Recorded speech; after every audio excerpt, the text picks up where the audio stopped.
আসসালামু আলাইকুম, hello everyone. আর শুক্রবার আমাদের দাওয়াত ছিল জন্মদিনে। আমার বান্ধবীর মেয়ে, আর আমার বান্ধবীকে আমি সোনা বইয়ে ডাকি, আমাকেও সোনা এবার ডাকে। আমাদের সাথে একটা ভালো সম্পর্ক। আর এই জন্মদিনে আমাকে দুইজনের দাওয়াত দিয়েছে, আমরা যাইতে পারি নাই, দুঃখিত। আর বাবুটা অনেক অসুস্থ, গায়ে জানি সারা গায়ে কী হয়েছে। তারপর জন্মদিনে 60-70 জন মানুষের দাওয়াত দিছে। আর বাবুটার এই প্রথম 1 বছর হইব, দোয়া করবেন, মেয়ে বাবু আর 2 ছেলে। আর যাই হোক, এই বাবুটা অনেক সাধনার পরে নিছে, তার একটা মেয়ে খুব শখ ছিল, তাই আল্লাহ পাকে দিছে।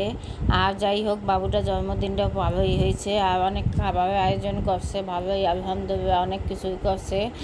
যাই হোক, আল্লাহকে সাজা শুকরিয়া। আর বাবুটার জন্য সবাই একটু বেশি বেশি দোয়া করবেন, আল্লাহ সুস্থ করুক। ও খাবার খায় না, একদম কোনো খাবার খাইতে চায় না, তারপরে এসে একদম শুকনো, আর খুব হাসি খুশি, খুব হাসে, এই জন্য মানুষের জানি না কার মুখ লাগছে।